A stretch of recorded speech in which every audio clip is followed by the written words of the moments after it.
We will engage in a whole class discussion to demonstrate our understanding of the danger of a single story.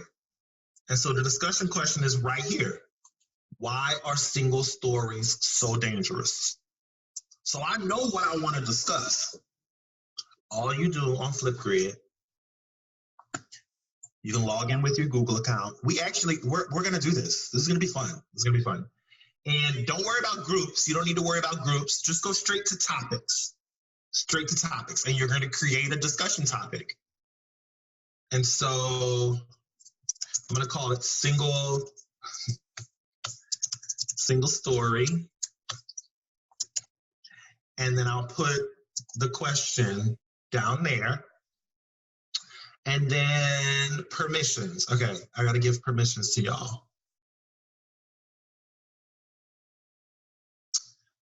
His password. I guess I could have a password for y'all. No, what's your at email address, y'all? Y'all are at Acadia. What's the rest of it?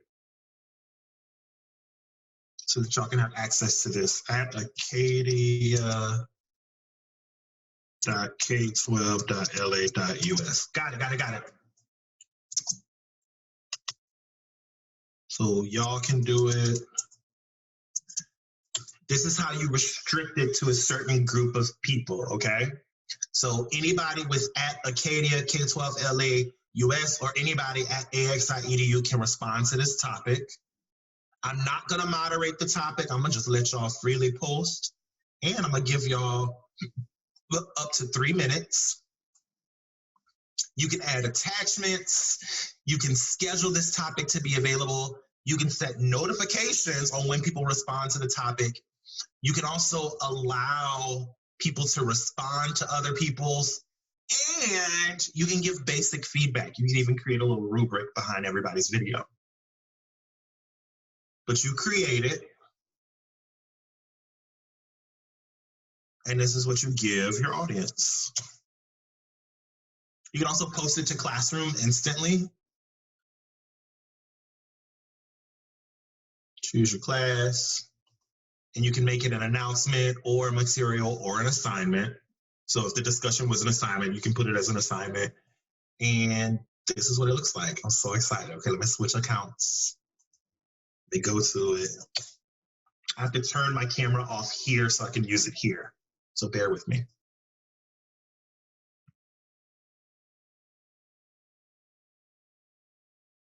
All right, we're here. Okay, it says, why are single stories so dangerous? The students click here. Oh, I'm so excited. Okay. They get all of these options. So they can just do microphone, they can record their screen, they can put effects. Yes, I want an effect. Oh, they got frames? Ooh, I want this. Oh, they got filters too. Oh, I want this. Yes. This is cute. Oh, no. I want this one. Perfect. And here we go.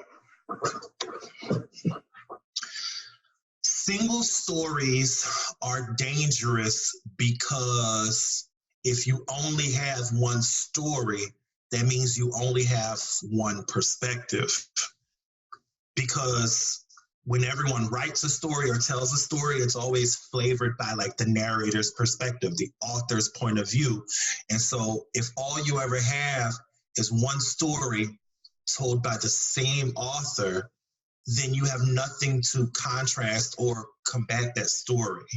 How do you know it's a fact? Because everybody has inflection or experiences where they flavor their storytelling. And so if you were to ask somebody, what happened at the Boston Tea Party, you're going to get two different stories if you ask somebody from Boston as opposed to somebody from England. And so it's dangerous to only have one story because that one story may not be the actual truth. You ever hear the phrase, there are three sides to every story, mine, yours, and the truth? That's actually true. And so it's important that we have multiple stories about the same topics so that we can discern for ourselves what the truth means as opposed to accepting just one. story. So the students can pause, they hit next. Yes. And so you can put your name. So this is going to be Marcus. You can take let's take a selfie. Yes.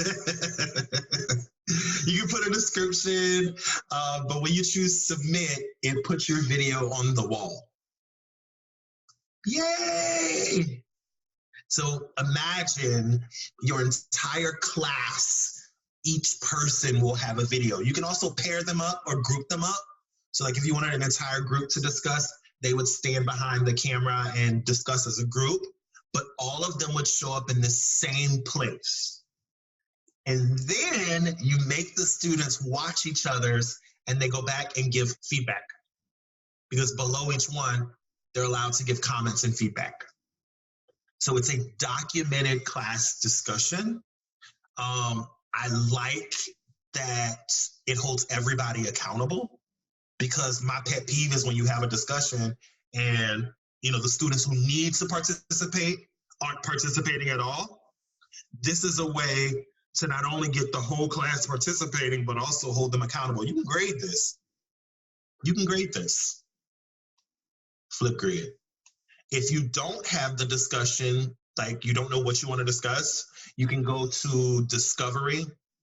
You can actually search topics. So, do I have a topic? Let's see if they have anything on Shakespeare. Oh, what? Oh, they have 51. Cool. Oh, did Shakespeare write his own plays? I don't know, friend. Oh, they love to talk about that. Oh, I love this. These students get to create a remix version of the balcony scene. And so the video they have to record is a remix version of the scene. Oh, I love that. Groups. So I didn't talk about groups, but you use groups when you start using topics often. Like when you start discussing with the same class over and over, it's a bunch of discussions and you want all the discussions in one place. You can put the discussions in a group, which is kind of like a classroom.